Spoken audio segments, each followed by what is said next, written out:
For years ago, I disappeared. No warning. No goodbye. Just vanished like smoke at dawn.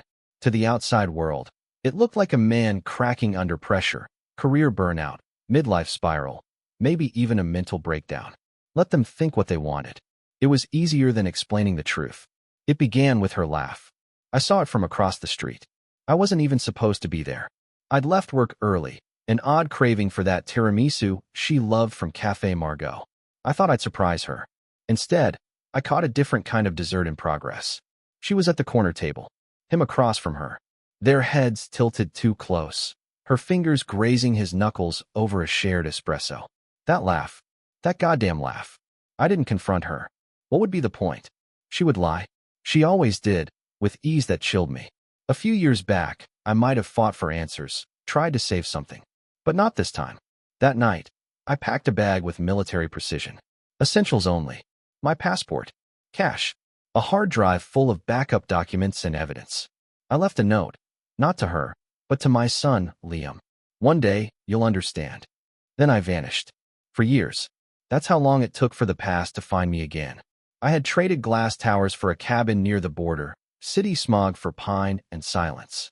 Grew a beard. Took work that paid in cash and anonymity. I rebuilt myself from the bones out, layer by layer. Some mornings I almost forgot the sound of her voice. Almost. Until Liam showed up. I knew he would, eventually. The boy always had his mother's persistence. And her eyes, God help him. The kind that flash with judgment before they even hear the whole story. He didn't knock. Just opened the door like it still belonged to him. He was taller than I remembered, lean, angular, bitter, wearing a scowl that had been aging like wine in my absence. You left us, he said. No hello. No dad. Just accusation. Cold and hard. I nodded once, slowly. I did. He looked around the cabin like it insulted him. You destroyed this family. Ah, the punchline. There it was. I wasn't the one who hollowed it out from the inside. I said, voice steady as a rifle barrel. Don't you dare talk about her like that, he spat. She's been through hell because of you. I stood and walked to the shelf, pulling down the old laptop I kept locked in a drawer. I'd save the video. The moment that detonated everything. Just in case. Watch this, I said, pressing play. The screen flickered to life. Café Margot. June 17th, 10:42 a.m. My wife in a fitted black coat, brushing her fingers over the hand of a man I had never seen before that day. Her smile wide. Her eyes bright in a way I hadn't seen in years. Not with me, anyway. He touched her cheek, and she didn't flinch. She leaned into it. Liam watched in silence, fists clenched. She said he was just a friend, he muttered. I looked him in the eye. Maybe he was. That day. But you don't look at a friend like that unless you've already crossed a line or you're about to. He opened his mouth to speak, then closed it again. Too late. The damage was already done. But I wasn't here to trade wounds with my son. I had come too far, lost too much. You came here for money, didn't you? I asked. He blinked, caught off guard. What? She sent you. You wouldn't have tracked me here unless she was running dry. Silence. Then a slow, reluctant nod. I smiled, cold and measured. You'll get something. But not what you expected. You see, I didn't spend 4 years hiding. I spent them building, watching, planning. My revenge? It wasn't loud. It didn't come in fists or fire. It came in clauses, in silent signatures, in the slow, methodical dismantling of everything she thought she'd salvaged. Liam didn't know it yet, but his mother's world had just been set to collapse. I leaned back in my chair, watching him process what he'd just seen and what he hadn't yet understood. This was just the beginning. Liam sat stiffly in the rickety chair across from me, the same one I used to keep my coat on during winter. His eyes hadn't left the frozen frame on the laptop, the still of his mother, half smiling, her hand still resting on that stranger's. He didn't speak. Couldn't. And I let the silence linger like a fog, thick and stifling. Let him choke on it. You think betrayal only happens when someone walks out. I finally said, Son, sometimes betrayal sleeps right next to you every night, kisses your cheek, and tells you they love you, while mapping out your replacement. He swallowed hard. She's still my mom. I nodded. And I'm still your father. But she made sure you'd forget that part. The first time I realized she was rewriting me out of your life, it was subtle. A birthday card with only her signature. A family photo mailed to her sister's fridge, cropped at the edges to exclude me. Small things. Intentional erasures. I watched it all unfold from a distance like a ghost chained to memory. And now, here he was, my son, blood of my blood, sent like some guilt-laced tax collector to knock on my cabin door and make me pay for the sins I didn't commit.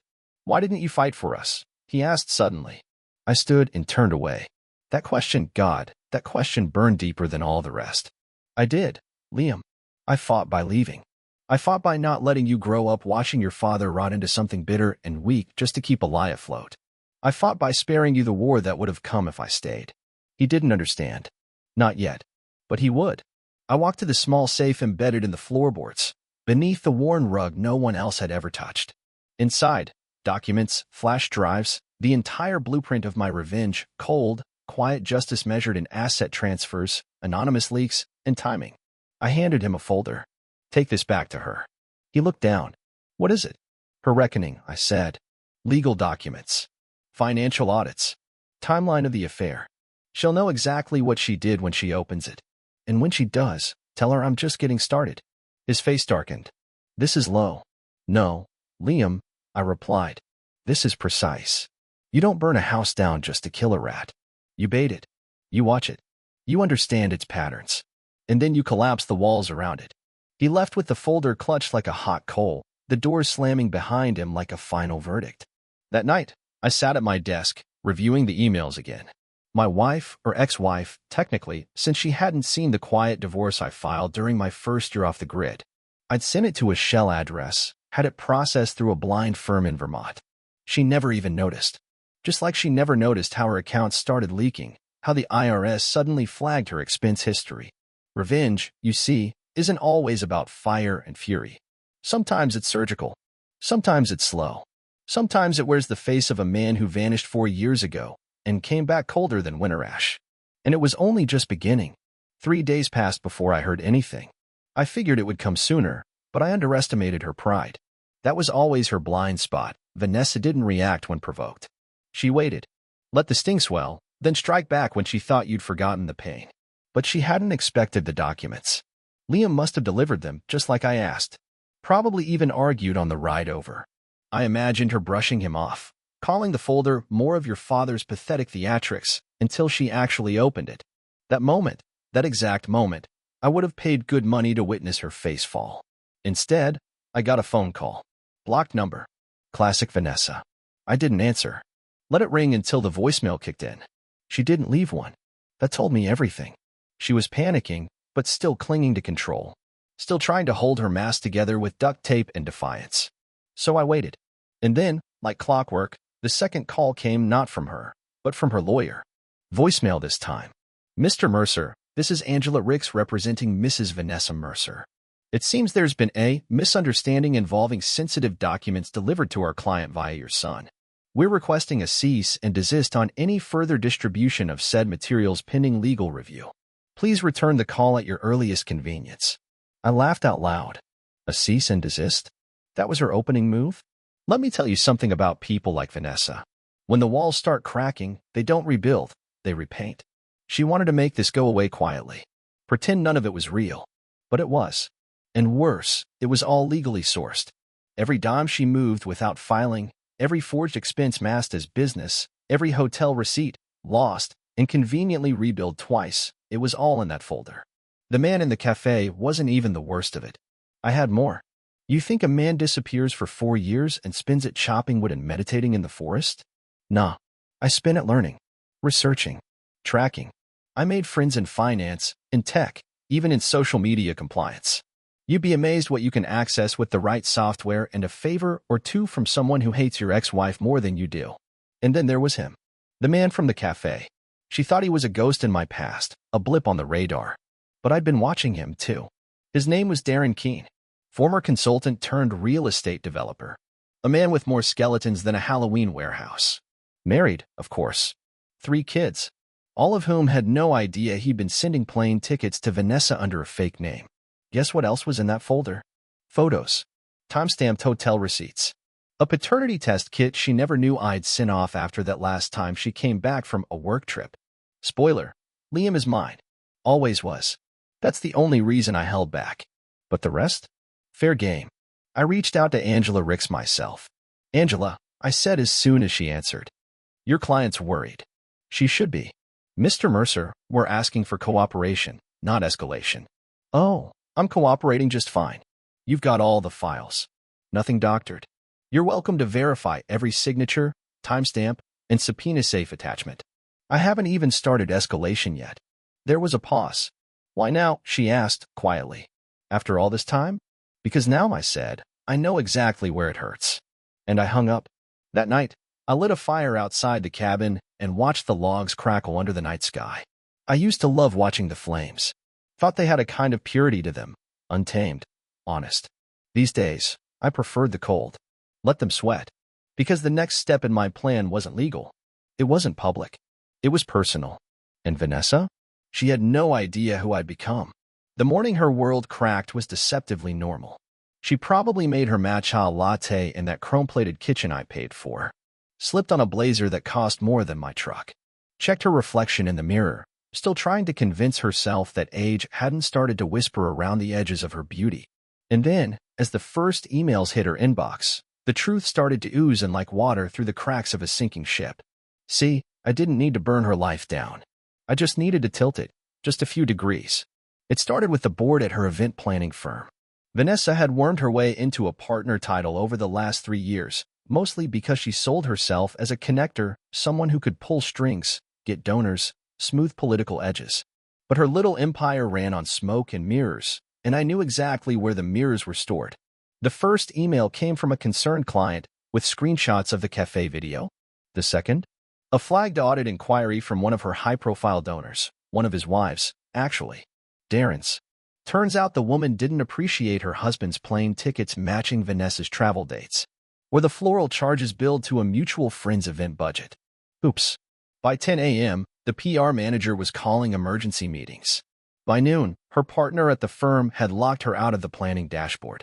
By the end of the day, her LinkedIn quietly dropped managing partner from her headline. And I wasn't even halfway through. Liam texted me that night. Just one word. Why? I didn't respond. Not yet. He still didn't understand the full picture, still thought this was about revenge. It wasn't. It was about memory. Correction, to be precise. Recalibrating the story that had been fed to him, the martyrdom of a woman who played the role of abandoned wife while she drained our savings and staged a soap opera with a married man in broad daylight. You don't get to bury the truth and walk away smiling. You dig it back up. You wear it. I still had more. A burner phone full of her messages to Darren, including the one where she told him. He'll never come back. He's too soft. And if he does, I'll cry on cue. Soft? I built our life from nothing. From student debt and second jobs.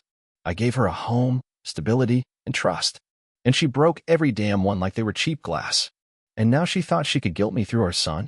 No, not anymore. On the 4th night after the fallout began, I made my next move. I reached out to Darren's wife directly. An anonymous email. No threats. No accusations. Just timestamps. Screenshots. A subtle subject line. You deserve the truth. We both do. I knew exactly what she'd do with it. And I wasn't disappointed. 3 days later, Vanessa's car was seen outside her sister's condo. Bags in the back. Her face puffy behind oversized sunglasses. The kind of woman who'd been publicly humiliated and now had nowhere left to hide but inside her own shame. I didn't smile. Not even then. Because this wasn't satisfaction. This was justice. A week after the email drop, Liam came back. Not yelling this time. No accusations. Just stood on my porch like a boy who no longer knew which parent was the villain. I didn't know, he said, quietly. I nodded. You weren't supposed to. I believed her, he added, barely above a whisper. I know. He sat down on the steps. We didn't speak for a long time. Just listened to the wind rustle through the trees, the soft thud of logs shifting in the fire pit. He didn't ask what came next. He didn't need to. Because now, he finally saw it. The truth wasn't just what you say, it's what's left standing after the lies collapse. Liam stayed 2 days. Didn't ask for money this time. Didn't call me a coward. He just observed. Like a kid at a museum, trying to understand a piece of art he was told was worthless but now couldn't look away from. I didn't press him. He needed space, the same way I did when I found out everything I'd been building was resting on rot. But I could see the gears turning behind those tired eyes. He was putting it all together now. Connecting the late nights, the financial blackouts, the sob stories his mother fed him while I played villain in her carefully curated script. "What are you going to do next?" he asked me on the second morning, as we stood by the shed where I kept my tools and the rest of my contingency plans. I looked at him and said something I never thought I'd say. "I'm going to erase her. Not with fire. Not with fury. But with facts. You see, when Vanessa lied, she made sure her name was stamped on everything. Joint accounts, trust funds, even the living will we drafted when Liam was still a toddler. She wanted ownership, leverage, control. But she got greedy. And I got smarter. While she was busy playing the doting single mom on social media, posting throwbacks of Liam with captions like "Justice 2 against the world," I was rewriting the world behind her back. Slowly, carefully. Do you know what you can do with 4 years, a fake name, and a few willing lawyers in Wyoming? Anything. First, I had our estate holdings quietly transferred into a blind trust under Liam's name. Not her. Never her. But she wouldn't know that until it mattered, until she needed something and found her name nowhere on the deed. Second, the retirement fund? I liquidated it during year 2. Set up a new portfolio under a separate LLC. She never noticed because she hadn't looked. Too busy posting selfies in Tuscany and shopping with Darren's consulting bonuses. But the real blow came from the university fund. Liam always thought it came from her side. Her parents. Their legacy. Wrong. I built that fund the year he was born. Every spare dime. Every canceled vacation. I made sacrifices so he wouldn't have to. But when I left, she rerouted the account. Told him I'd taken it. Said Dad burned it down when he walked out. Funny, isn't it? How easily people believe the person who stayed. So I made a new one. Bigger. And this time, I added a clause. Liam could access it. Every penny of it, but only if he completed the paperwork with me. In person. With a notary. No shortcuts. Why? He asked when I told him. Why make it conditional? I looked at him and said the truth. Because I need you to see what trust actually looks like. That afternoon, we drove into town. Not the big city, too many ghosts, but a small lawyer's office tucked behind a hardware store, where my friend David ran paperwork for old ranchers and people like me, men who didn't need frills, just protection. Liam signed. I scanning every line, absorbing every safeguard. And at the end, I handed him an envelope. Inside, statements, keys, and a letter. He opened it in the truck.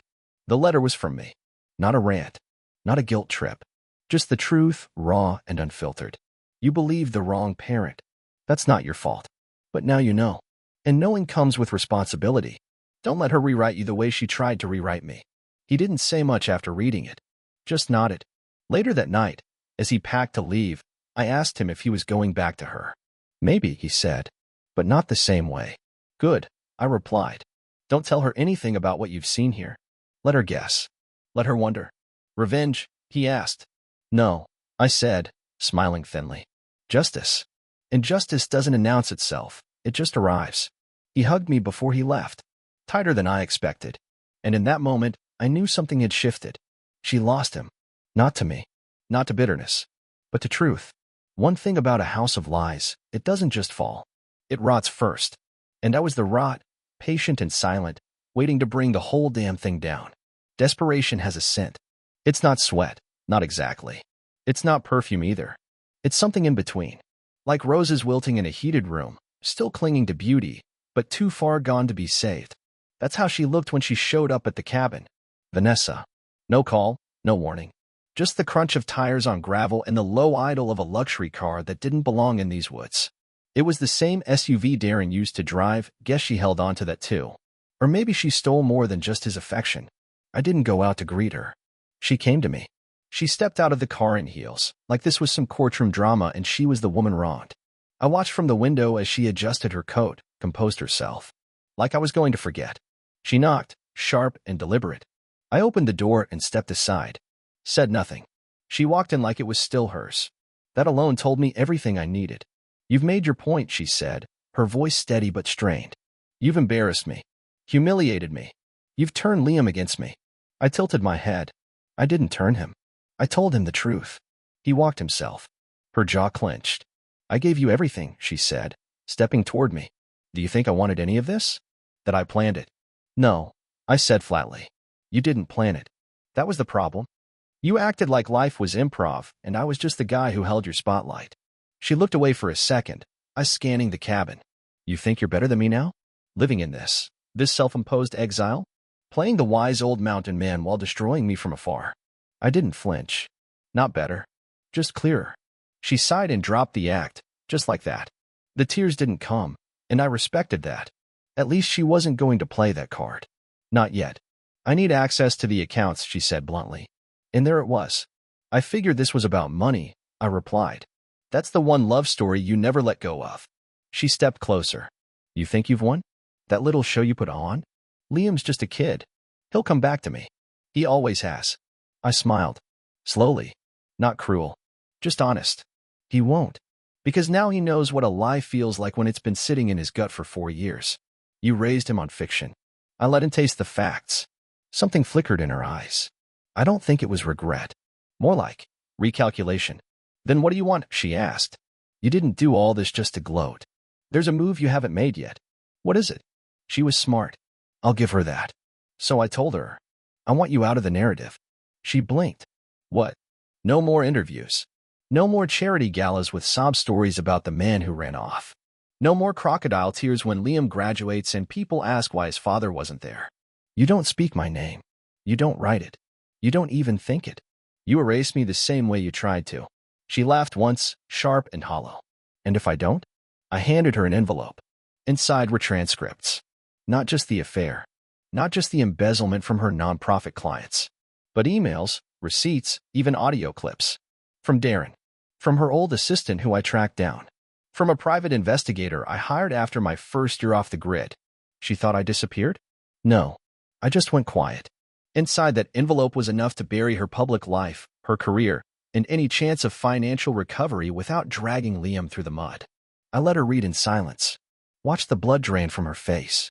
I had a backup plan, she whispered. You had a fantasy, I corrected. I had facts. Her shoulders dropped. Not in surrender. In exhaustion. You win, she said, almost surprised. No, I replied. You lost. That's different.